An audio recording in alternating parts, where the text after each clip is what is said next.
If I hadn't built that wall, Victoria would have turned the whole neighborhood into her private resort.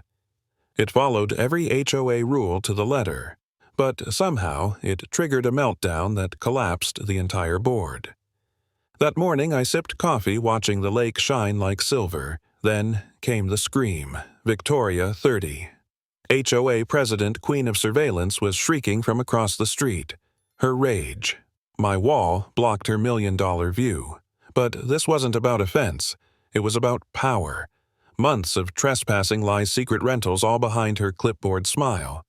I didn't yell. I didn't fight. I just read the rules and used them. That wall. It wasn't just concrete. It was a quiet bomb, and she never saw it coming. When I bought the little ranch-style house by Crystal Lake, I thought I'd finally made it.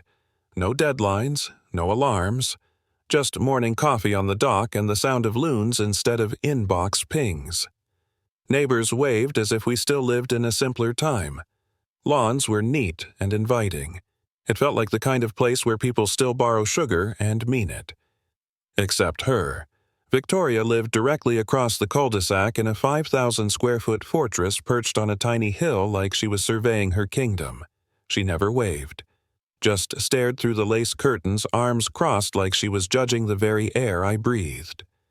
At first, I figured she was just private, but then I caught her measuring my grass with a ruler and writing it down. That was the first time I thought maybe peace and quiet had a dress code, and maybe I didn't pass inspection. The knock came on a Saturday morning, crisp and sunny. I opened the door to find Victoria standing there in designer activewear, clipboard in hand, her smile stretched so tight it looked like it might crack. "Hi there. Just doing our monthly courtesy check for the HOA," she chirped. She pointed out that my kayak rack was 2 inches too close to the property line. Said my deck chairs weren't from the approved vendor list. And my wildflowers violated landscaping guidelines section 12.4. I nodded politely, thanked her, and said I'd take care of it. What I didn't say was this. She had those violations memorized. No one just notices subsection 12.4. This wasn't about rules. It was a test. She wanted to see if I'd bend, and I did, just once. But it was enough for her to think she could keep pushing. 2 days later, my phone buzzed with a link from a friend. "Dude, you in this HOA drama?" It was a Facebook live stream. Victoria was front and center, tears welling up, voice shaking, talking about a certain new resident who was struggling to adapt to community values. She never said my name. She didn't have to.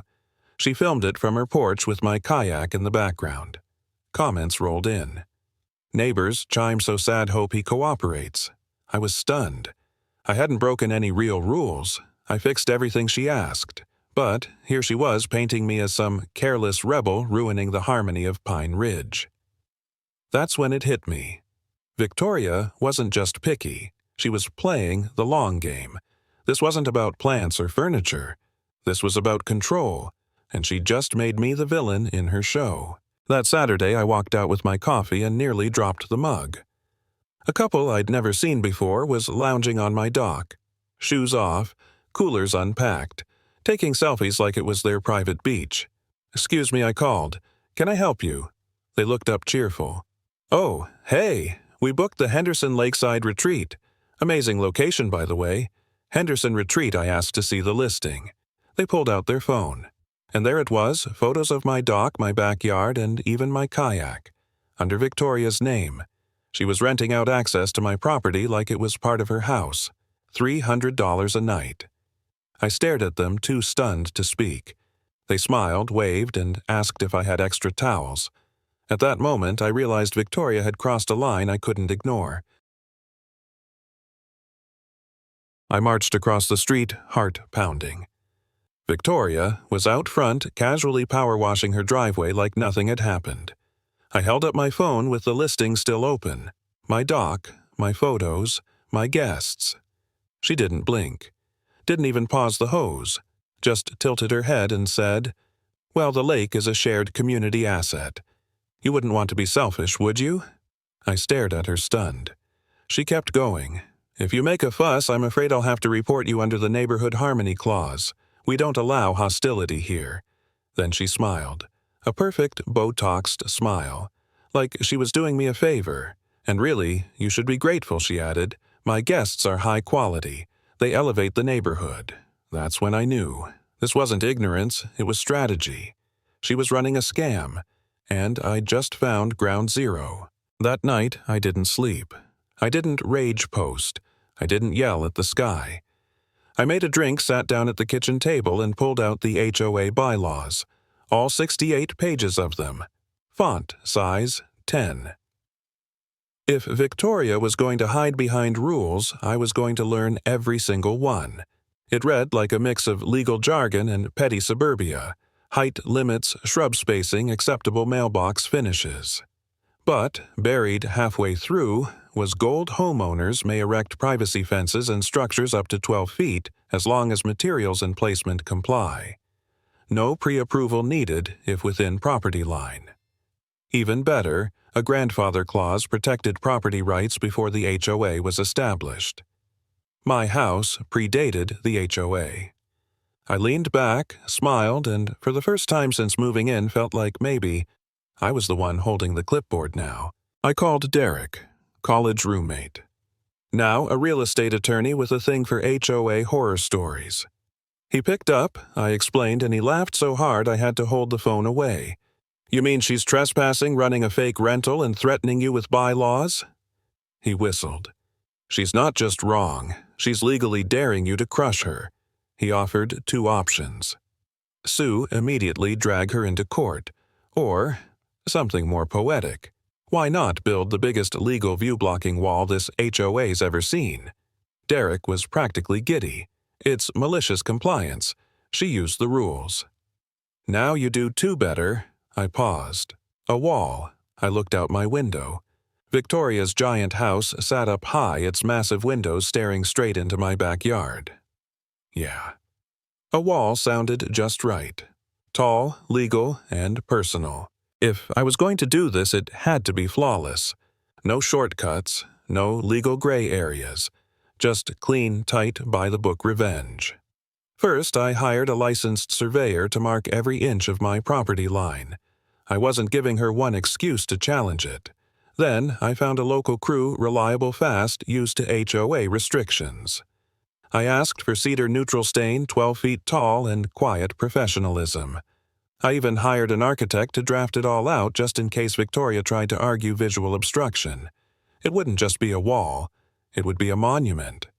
While she strutted around like a queen, I was building her downfall one permit at a time. And I made one final decision. It would all happen on Memorial Day weekend. The same weekend, Victoria hosts her biggest event of the year. Let the countdown begin. Victoria had no idea what was coming. Every Memorial Day she hosted the HOA's biggest barbecue. Matching napkins, catered sliders, little flags in every planter.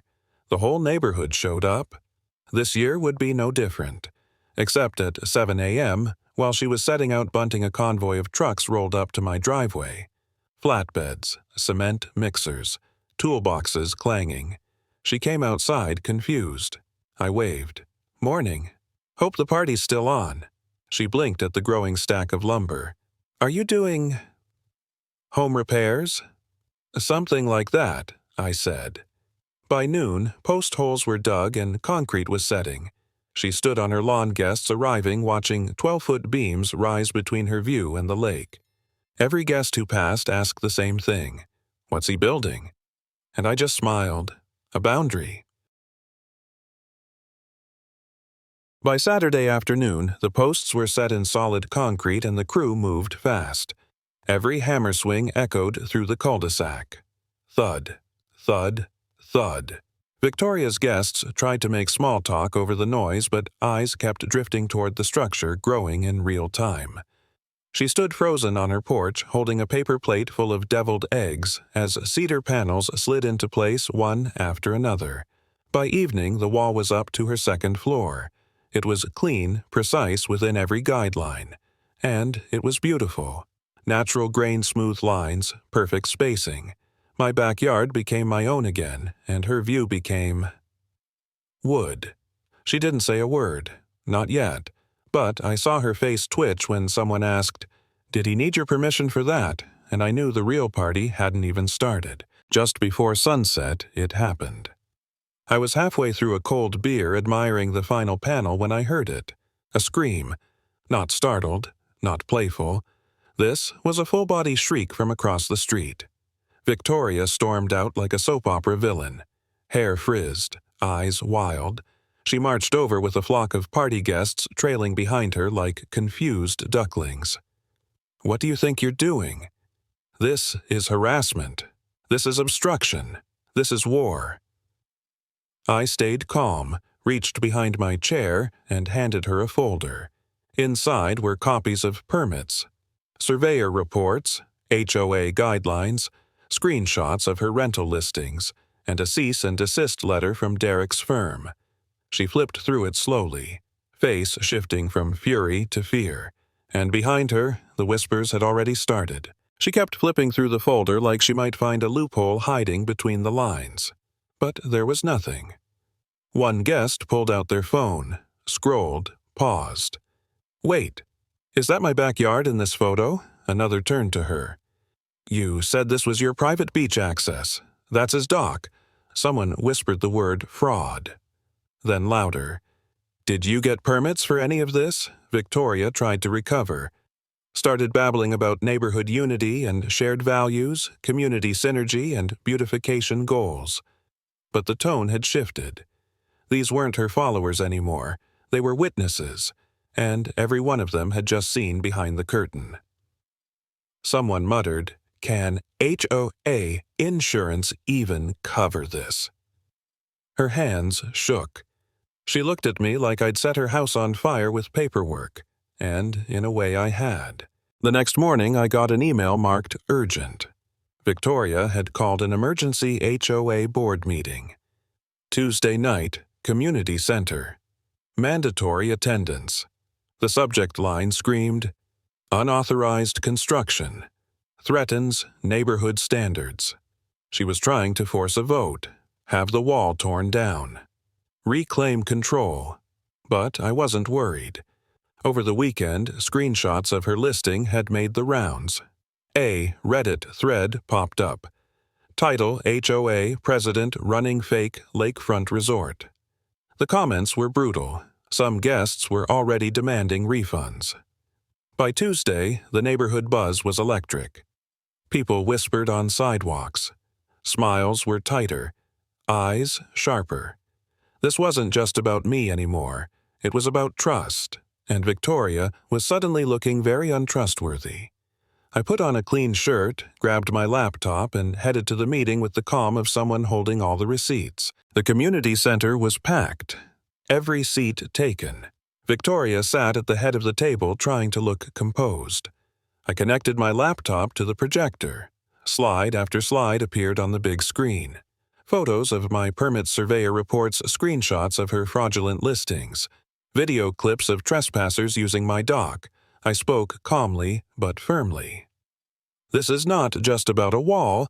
It's about trust, respect, and following the rules that apply to everyone. Neighbors nodded. Murmurs of agreement rippled through the room. One elderly couple shared how they'd been dealing with strangers in their yard. Victoria stammered through a buzzword-filled defense, but it fell flat. The tide had turned, and the community was watching. The room was thick with tension. One by one, board members spoke up. Stories poured out about Victoria's overreach and deception. An elderly couple recounted strangers picnicking in their garden. Another member questioned the legality of her rental business. Victoria tried to interrupt but was quickly shut down. Her usual confident smirk faded. The treasurer requested financial records. Silence fell as everyone digested the implications. When the vote came, it was unanimous. Victoria was removed as HOA president. A formal statement was issued reaffirming every homeowner's right to privacy and forbidding any unauthorized advertising of community amenities. The room exhaled collectively. Justice was finally on its way. News of Victoria's downfall spread quickly through local real estate circles. Her fraudulent listings disappeared from every rental platform. Guests demanded refunds. The state attorney general opened a formal fraud investigation. 3 months later, I was spreading mulch beneath the lilacs when a process server appeared at my door looking for Victoria. She was facing lawsuits from angry renters and fines exceeding $200,000. The foreclosure notice was taped to her front door when I last saw her. Victoria was loading boxes into a moving truck, shooting me a final glare. I raised my coffee cup in a silent toast. The wall still stands today, its cedar grain silvering gracefully under sun and rain. A quiet reminder that respect for boundaries, both wooden and human, is the true cornerstone of any community. Some mornings feel like a postcard from a life well lived. I wake before the sun ease stiff knees into my favorite chair and wrap weathered fingers around a mug that still advertises a diner long closed. The lake lies silver and silent, mirroring the calm that comes only after years of chasing deadlines and battles like the one with Victoria. That wall stands not just as cedar and concrete, but as proof. Proof that patience, knowledge, and a little stubbornness can protect what's yours. That justice doesn't always roar, it sometimes arrives quietly with a permit and a plan. I often wonder if Victoria ever learned that lesson. As for me, I'm just grateful for mornings like this, peaceful, undisturbed, and fully earned. Boundaries are more than just lines on a map or walls between properties. They're about respect. Respect for yourself and for others. Victoria forgot that. She treated community rules like tools for personal gain instead of guidelines for living together. That's why she lost. It's not about fighting harder or louder. It's about knowing when to stand firm and when to let the law be your shield. Every one of us deserves peace in our own home, and sometimes that peace comes with a fence, a wall, or just a clear line drawn in the sand. For me, that wall isn't just cedar and concrete. It's a symbol of standing up for what's right, and knowing that justice, no matter how quiet, always wins in the end. I learned something important from this ordeal. Brains beat brawn every time. Victoria tried to bully and control through threats and lies, but all she underestimated was the power of knowing the rules better than she did. Patience and persistence won the day. I didn't have to yell or fight, just steady determination and a well-placed wall. Sometimes the quietest actions have the loudest impact. If you're ever faced with a Victoria in your life, remember this. You don't need to match anger with anger. Use your head. Play smart, and never underestimate the power of a little stubbornness. There is nothing quite like the feeling of justice served. Watching Victoria's empire crumble was strangely satisfying. Every false listing taken down, every angry renter demanding their money back, the flood of calls, emails, and legal notices. I even got a few thank yous from neighbors who had been too afraid to speak up. It was like watching a soap opera, but knowing the ending was fair. Victoria's smiles disappeared. Her power vanished. And my little wall. It stood tall and proud. Sometimes the best revenge isn't drama or shouting. It's the quiet satisfaction of doing what's right and winning. And this was a win I'd savor for a long time. Once the truth was out, the neighborhood started to change. People stopped whispering and started talking. Neighbors shared stories of their own run-ins with Victoria. Gardens were no longer off limits. The dock was for everyone to enjoy, not just a secret resort. There was a new sense of trust and unity in the air. It was like a weight had been lifted. People smiled more, waved more, even borrowed sugar again. The community was healing. Victoria's shadow was fading, replaced by something stronger: respect. And, as for me, I finally felt at home. This was more than a house by the lake. It was a community worth fighting for. This whole ordeal taught me one thing. Patience and persistence matter more than quick wins. Victoria pushed hard, throwing every rule and threat she had at me. But I kept calm. I kept steady. I stayed focused on the end game. It wasn't about winning a battle. It was about winning the war. Sometimes the slow grind, the steady climb is the strongest weapon. And if you're ever feeling overwhelmed, remember, it's okay to take your time. Keep at it. Because persistence isn't just stubbornness, it's power. After the community voted her out, Victoria didn't go quietly. She posted angry rants on social media blaming everyone but herself. One day, she live-streamed herself watering her dead garden with tears that looked more like vodka than remorse. Neighbors joked that she was planting seeds of bitterness instead of flowers. She even tried to rally a few loyalists to her cause, but most just rolled their eyes and walked away. Victoria's power was gone, but her drama wasn't. She became the neighborhood's unofficial soap opera star, equal parts villain and tragic figure. I couldn't help but smirk every time I saw her latest meltdown. Sometimes the best revenge is just watching the show from a safe distance. And trust me, the show was worth every minute. The wall still stands today. Its cedar grain has silvered beautifully under sun and rain. It's more than just wood and concrete now. It's a symbol of standing up for your rights, a quiet reminder to respect boundaries both physical and personal. Neighbors often stop by to admire it. Some even ask if they can build something similar. I tell them it's not about the wall. It's about the courage to protect what matters. Every time I sit on my porch and look at that wall, I feel a sense of peace. Peace that comes from knowing I fought smart, fair, and won. And in this neighborhood, that peace is priceless. If you ever find yourself facing a neighbor like Victoria, remember this. It's easy to get angry and want to fight fire with fire. But that rarely works. Instead, know your rights. Learn the rules and use them to your advantage. Be patient and don't let frustration cloud your judgment. Keep your cool and document everything. Sometimes the best weapon is knowledge, and sometimes the best victory is quiet and legal. You don't have to shout to be heard. You don't have to fight dirty to win. Stay smart, stay calm, and most importantly, stay true to yourself, because peace at home is worth every bit of effort. Before her downfall, Victoria had a habit of showing up uninvited. She'd complain about my garden gnome's unauthorized appearance. Once, she even tried to measure the angle of my porch swing to see if it violated HOA guidelines. Neighbors whispered about her nightly patrols, clipboard in hand, stalking the cul-de-sac like a neighborhood detective. She had a knack for making mountains out of molehills. But as funny as some of it was, it got exhausting. Every little thing became a confrontation waiting to happen. Victoria wasn't just controlling, she was relentless. And that's why her reign had to end. No one should have to live in fear of a neighbor armed with a clipboard and bad intentions. After Victoria was removed, the neighborhood felt lighter. Conversations at the mailbox were friendlier. The lawn care trucks stopped showing up unannounced. Kids played freely in the streets without fear of a complaint. I started having weekend barbecues without worrying about approved vendors. The dock was no longer a battlefield. Peace returned like an old friend knocking on the door.